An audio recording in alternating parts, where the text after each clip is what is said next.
Salut tout le monde, on part aujourd'hui pour le 1255e épisode de l'After Zap Image. Les amis, n'hésitez pas à vous abonner à la chaîne, n'hésitez pas non plus à liker les vidéos. On va démarrer avec les résultats de l'Europa Conference League, la victoire de l'Olympique de Marseille à Karabakh, 3-0. Victoire aussi pour Leicester, 3-1 du côté des Randers. L'élimination du Celtic par le champion de Norvège, le Bodo Glimt, qui s'impose 2-0 hier. Victoire aussi pour le Slavia Prague qui élimine Fenerbahçe.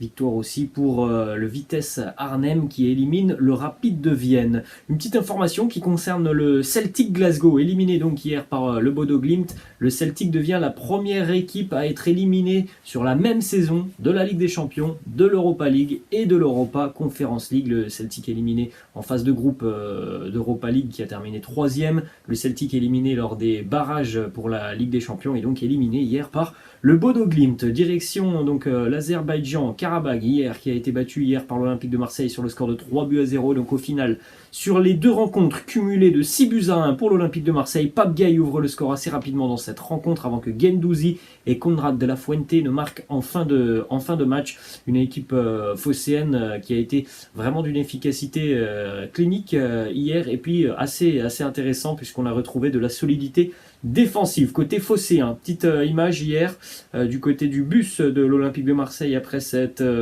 victoire. Depuis quelques jours, certains médias annoncent des tensions au sein du groupe phocéen. Voilà la réponse très expressive des Marseillais, notamment Matteo Guendouzi pour ceux qui ont vu les images de cette vidéo. Il y a plutôt une bonne ambiance dans le bus marseillais. Une petite image évidemment qui concerne Ibrahima Ouadji avec ce but spectaculaire hier inscrit de la main. Voilà ce qu'a dit et a déclaré Matteo Guendouzi sur le terrain à l'attaquant Ibrahima Ouadji. Si tu es musulman, Dieu va te punir si tu ne dis pas la vérité. Vous avez certainement vu les images de Ouadji passer devant Mandanda et inscrire donc ce but de la main. Voilà une petite déclaration de Roré Sampaoli qui nous dit « Je n'avais jamais vécu un tel acte de fair play. Quand je vois un joueur ou un entraîneur capable de reconnaître une faute, ça me donne honte d'avoir un esprit aussi compétiteur. J'envie et je jalouse presque leur capacité à faire preuve d'humanité. Si je suis honnête, si cela m'était arrivé, je n'aurais pas accepté que l'arbitre change sa décision. J'aurais fêté le but et je l'aurais pris. Pour moi, cet épisode me fait apprendre. C'est un apprentissage de la vie. Voilà la petite déclat de Roré Sampaoli par rapport à ce qui s'est passé hier, puisque l'entraîneur et le joueur eux-mêmes ont concédé hier à l'arbitre que tout simplement, il y avait eu un but qui avait été inscrit de la main. On va poursuivre les amis avec une autre information du côté de l'Olympique de Marseille. C'est une déclaration de Pablo Longoria qui nous parle de Zinedine Zidane. Et Pablo Longoria nous dit « C'est une personne très importante dans l'histoire de Marseille. Rêver de lui, il faut être réaliste. Ce que j'imagine dans l'immédiat, c'est de donner une continuité à notre projet avec Roré Sampaoli. » Donc pour les supporters marseillais, c'est pas pour maintenant l'arrivée de Zinedine Zidane à la tête de l'Olympique de Marseille. On continue les amis avec donc les équipes qualifiées pour les huitièmes de finale de l'Europa Conference League, puisqu'on rappelle qu'hier on jouait tout de même les barrages, les 16e de finale, on va dire ça comme ça. Donc regardez, toutes les équipes qualifiées, et on a quand même des équipes un petit peu plus prestigieuses là évidemment, il y a quand même de gros noms qui sont donc présents pour la suite de la compétition. Et on aura donc deux clubs français engagés, à savoir le Stade Rennais et l'Olympique de Marseille. Derrière, les amis, le tirage au sort aura lieu ce midi. Ensuite, on va continuer avec les résultats hier en Europa League, avec la défaite du FC Séville qui n'a aucune conséquence. Les Sévillans sont qualifiés. Victoire pour l'Atalanta, victoire pour Leipzig. Le match nul entre la Lazio et Porto, et c'est donc une élimination pour les Laziales. Victoire pour le Barça à Naples. Match nul entre le Betis et le Zénith. Le Betis est qualifié. Match nul entre les Rangers et Dortmund. Le Borussia est éliminé de toute compétition européenne.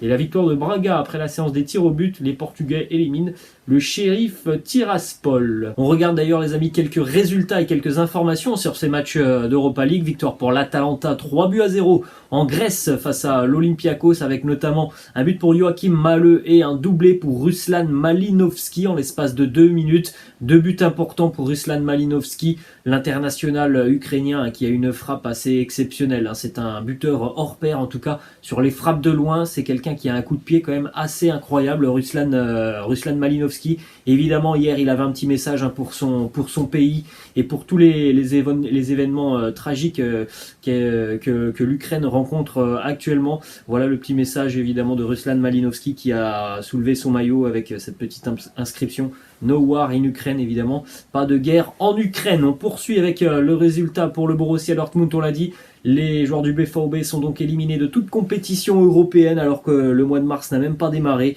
Éliminés hier du côté de l'Écosse par les Rangers de partout. Jude Bellingham, Daniel Malen contre un doublé de James Tavernier. Côté écossais, évidemment que le mal était fait depuis le match aller. Côté Dortmund, une petite information qui concerne Erling Haaland qui s'est vu proposer une prolongation de contrat par le Borussia Dortmund. À l'heure actuelle, Erling Haaland ne souhaite pas prolonger avec le Borussia Dortmund.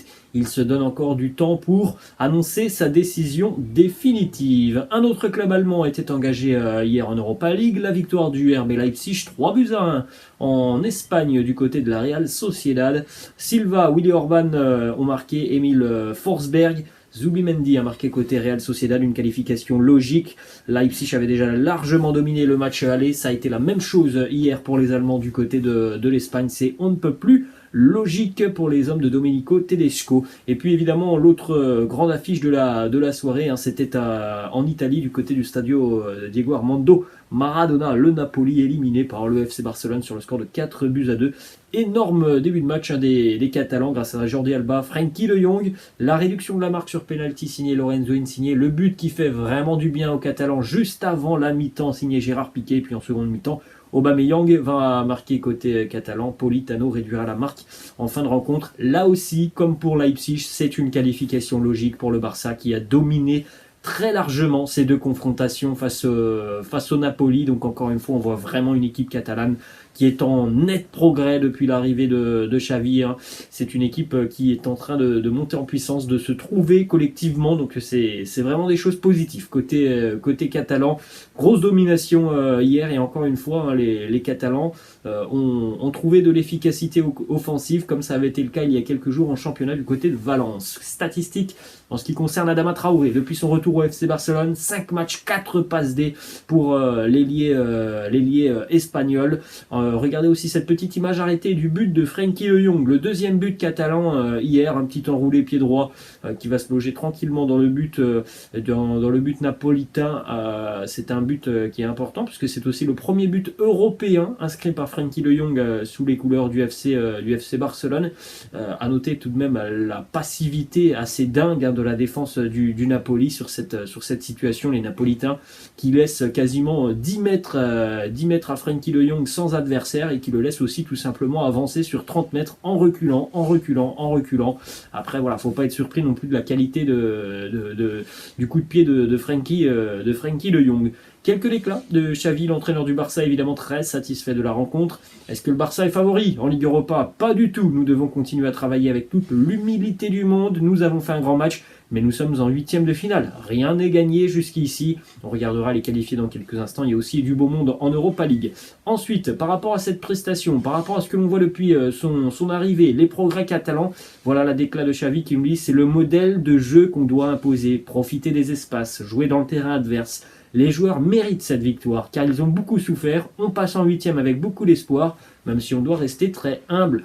On l'a dit, franchement, on a vu et on voit de très bonnes choses côté catalan en ce moment dans le jeu, dans les attitudes, dans l'envie, dans la qualité technique. Il y a vraiment des signaux hyper positifs côté FC Barcelone. On poursuit d'ailleurs avec une information qui concerne Xavi, qui est arrivé très récemment du côté de Barcelone, mais en tout cas, le président Joan Laporta voit déjà de nets progrès dans son équipe, et donc évidemment, il est déjà question de prolonger le contrat de Xavi. Ça se passera normalement l'été prochain à l'issue de la saison.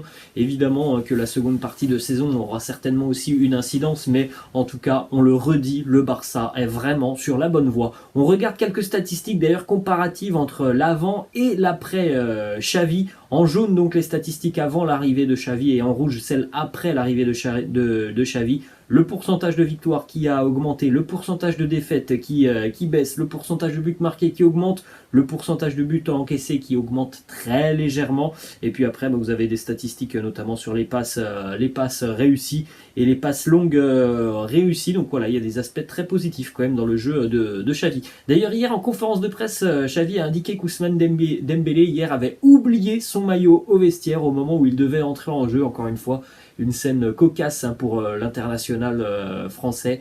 On sait que c'est un joueur qui est parfois un petit peu tête en l'air. Un nouvel exemple, il avait oublié son maillot tout simplement au vestiaire lorsque Xavi lui a demandé d'entrer en jeu. Petite banderole hier au Stadio Diego Armando Maradona, évidemment, une petite banderole opposée à la guerre en Ukraine. Stop War. D'ailleurs, cette petite banderole n'a pas été diffusée par l'UEFA. On jette un coup d'œil, les amis, donc aux qualifiés pour les huitièmes de finale de l'Europa League. On rappelle qu'on aura notamment l'Olympique Lyonnais et l'AS Monaco, les deux représentants français. Et puis après, il y a du beau monde, on l'a dit, notamment West Ham, le Bayer Leverkusen, à Francfort, l'Étoile Rouge de Belgrade, Galatasaray, le Spartak Moscou, Leipzig, le Betis Séville, Porto, Séville, le Barça, l'Atalanta, les Rangers ou encore Braga. La suite de la compétition va être très très sympa. Et puis vous pouvez le constater, il y aura quand même pour Lyon et Monaco visiblement une très très belle affiche. On se dirige maintenant du côté de l'Angleterre. Arsenal jouait hier à l'Emirates un match en retard face à Wolverhampton.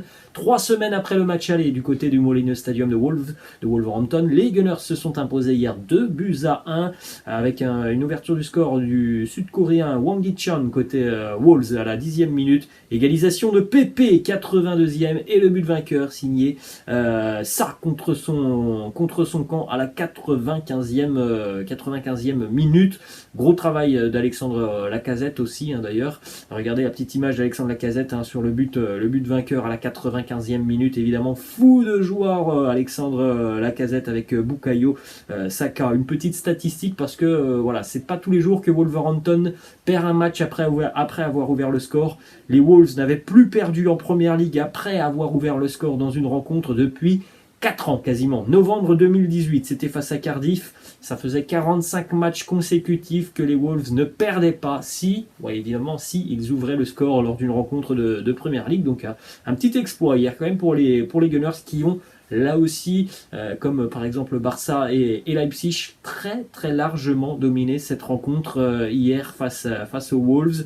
Ça a été assez dingue. 2 déclats de Mikel Arteta qui nous dit: l'attitude, la mentalité, l'énergie et la qualité que les garçons ont mis pour gagner ce match, c'était tout simplement phénoménal. Là aussi, comme pour le Barça, on note des signaux très positifs côté Gunners depuis quelques semaines, voire quelques mois maintenant. Ensuite, déclat de Mikel Arteta sur l'apport de Nicolas Pepe. Il nous dit: il est sur le bon chemin. Quand tu entres en jeu et que tu contribues à la performance de l'équipe, tu vas obtenir plus de minutes. Il en a la qualité, ça j'en suis certain. Ensuite, on continue les amis avec une petite déclat hier de Nicolas Anelka qui est très régulièrement invité dans l'émission Rotten sans flamme. Nicolas Anelka s'est exprimé par rapport à Paul Pogba, son avenir du côté de Manchester. Et il a annoncé tout simplement hier, Nicolas Anelka, que Paul Pogba ne serait pas contre l'idée d'une arrivée à Paris. Il a discuté avec Pogba il y a quelques mois. Il lui a donc posé ouvertement la question: est-ce qu'il souhaiterait rejoindre Paris? Et visiblement, Paul Pogba serait plutôt chaud à l'idée de rejoindre le Paris Saint-Germain. On va poursuivre les amis et terminer cet épisode avec quelques informations qui concernent évidemment les événements qui se déroulent actuellement du côté de l'Ukraine. Premièrement, la Pologne, la Suède et la République tchèque refusent de jouer les barrages pour la Coupe du Monde à Moscou face à la Russie. Donc on va attendre évidemment ce qu'il va se passer par rapport à tout ça. Ensuite, une petite information du côté de Schalke, le club de 2e division allemande, qui a pour sponsor principal le groupe gazier Gazprom, qui est un groupe russe. Et bien Schalke a annoncé le retrait du sponsor russe de son maillot. C'est un sponsor historique du club de Schalke. Ensuite, en ce qui concerne le championnat ukrainien, eh bien, il est arrêté jusqu'à nouvel ordre, normalement pour le moment évidemment, on part sur un arrêt d'1 mois, évidemment que ça pourra durer vraisemblablement plus longtemps si la situation ne s'améliore pas. Pour le rappel, pour le moment, le Shakhtar devançait le Dynamo Kiev et c'était quand même assez serré entre les deux géants du football ukrainien. Ensuite, regardez quelques images hier, les joueurs brésiliens du Shakhtar, mais aussi du Dynamo Kiev, accompagnés de leur famille. Eh bien, hier, ils ont publié une vidéo demandant l'aide des autorités brésiliennes pour quitter l'Ukraine. Actuellement, c'est quasiment impossible. C'est une mission quasi impossible de quitter l'Ukraine. Il n'y a plus de vols, il n'y a plus d'aéroports. C'est très compliqué de quitter l'Ukraine. Petite déclat du coach du Shakhtar Donetsk, Roberto De Zerbi, qui nous dit ce matin, nous nous sommes réveillés sous le bruit des explosions. Nous allons bien, mais la situation est très tendue. Nous sommes inquiets et nous essayons d'avoir des contacts avec les ambassades pour comprendre quoi faire. Ensuite, une déclaration de Paulo Fonseca, ancien entraîneur notamment du Shakhtar Donetsk, ancien entraîneur la saison passée tout simplement de l'AS Roma. Il vit en Ukraine parce qu'il est marié avec une Ukrainienne. Il nous dit: je me suis fait réveiller à 5h du matin par 5 explosions. J'avais réservé un vol, mais c'est impossible de sortir d'ici, surtout parce que les aéroports sont détruits. On ne peut que prier pour qu'une bombe ne nous tombe pas sur la tête. Et on va terminer, les amis, avec une petite information du côté du Real Madrid par rapport au portier du Real, Andriy Lunin, le suppléant de Thibaut Courtois, qui est évidemment de nationalité ukrainienne. Eh bien, Florentino Pérez a encouragé Lunin hier lors de l'entraînement. Il lui a offert l'aide nécessaire pour lui et pour toute sa famille. Voilà les amis, la fin de cet After Zappimage. J'espère que ça vous a plu. N'hésitez pas comme d'habitude à lâcher un petit pouce bleu. N'hésitez pas non plus à vous abonner à la chaîne. Je vous laisse, je vous dis à la prochaine. Ciao.